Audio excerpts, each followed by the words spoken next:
हरे कृष्णा। फिर इसी उम्मीद के साथ कि आप लोग सब स्वस्थ और मस्त होंगे। तो आज फिर से एक छोटी सी कहानी कह लो, एक संदेश कह लो, जो कई बार मुझे अपनी मेंटोर, अपनी गुरु से भी सुनने को मिला है, लेकिन फिर मैंने कहीं इसको सुना भी, और वो हमेशा चीज़ें कनेक्ट करके बताती हैं। हमेशा ये बताती हैं कि ये चीज़ उन्होंने कैसे सुनी, कहाँ से सुनी, कैसे समझी, उनके गुरु कौन रहे। वो कभी हमें अपने चेहरे तक नहीं बांधती कि मैं ही हूँ। तो जब मैंने ये प्रसंग सुना तो प्रसंग सुना किसी कहानी में, लेकिन फिर से चेहरा उन्हीं का सामने आया, क्योंकि पहली बार मैंने उन्हीं के मुंह से सुना था। एक बार एक महापुरुष थे, और महापुरुष के साथ साथ वो ज्ञानी भी थे, आत्मचिंतन में व्यस्त रहने वाले भी थे, और धर्म काज करने वाले भी थे। दूसरों को गाइड करने वाले, एक अच्छा रास्ता दिखाने वाले पुरुष थे। तो वो भोजन के लिए बैठे, और उनके साथ उनका कोई शिष्य बैठा।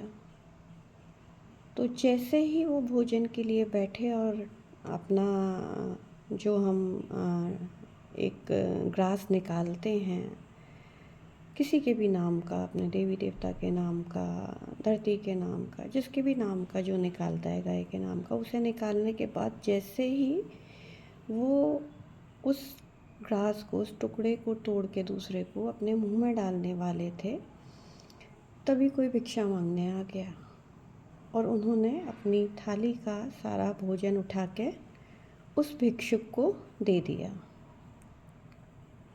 तो उनके शिष्य ने कहा कि महाराज जी, हमारे पास तो केवल यही खाना था, और आपने ये भी उठा के उसको दे दिया। या तो थोड़ा सा ही दे देते इसमें से, ये आपने क्या किया? तो वो मुस्कुरा दिए और बोले, अगर मैंने अपनी ये थाली किसी और को दी है तो ये भी मेरे भाव नहीं हैं। और इसको उन्होंने बहुत खूबसूरती से समझाया, और यही खूबसूरती हमें हमारी मेंटोर ने भी समझाई थी कि रोटी के पीछे क्या है? आटा। आटे के पीछे क्या है? गेहूँ। गेहूँ के पीछे क्या है? बारिश।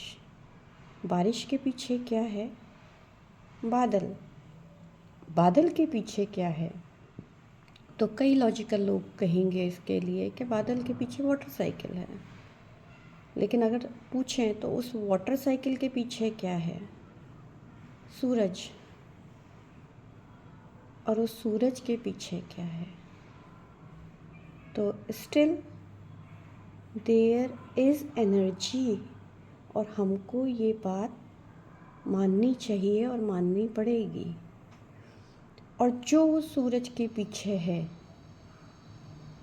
वो डायरेक्टली या इनडायरेक्टली हमारे भावों के पीछे है, हमारी क्रियाओं के पीछे है। अगर हम दान दे पा रहे हैं तो हम दानी नहीं हैं, वो हमें इस लायक समझ रहा है। हमारे कुछ कर्म ऐसे हैं जो हमें एक टूल की तरह, एक ज़रिए की तरह वो इस्तेमाल कर रहा है। और मेरी मेंटर हमेशा कहती हैं, हाँ, क्योंकि मैं बहुत ज्ञानी नहीं हूँ, मैंने जो कुछ सुना है फर्स्ट ऑफ ऑल उन्हीं के मुंह से सुना है। मैं एक बहुत ही लॉजिकल सॉर्ट ऑफ इंसान रही हूँ कि वो हमेशा कहती आई हैं कि देनहार कोई और है, जो देवे दिन रैन, लोग भरम हम पे करें, जासे नीचे नैन। तो देने वाला कोई और है, लेकिन हम खुद को बीच में ले आते हैं। मैंने हमेशा अपने पापा से सुना है, अपनी मम्मी से सुना है कि जब भी किसी की मदद करो ऐसे करो कि अगर सीधे हाथ से कर रहे हो तो उल्टे हाथ को पता ना पड़े। और यही मैंने अपनी गुरु से सुना है लेकिन हम जब भी कोई छोटा सा भी दान करते हैं, हम दुनिया भर के फ़ोटो क्लिक करके फेसबुक पे, इंस्टा पे उनको पोस्ट कर देते हैं। हम पूरी दुनिया को बता देते हैं कि हमने यहाँ एक कंबल दान किया, हमने यहाँ 5 किलो दाल दान की।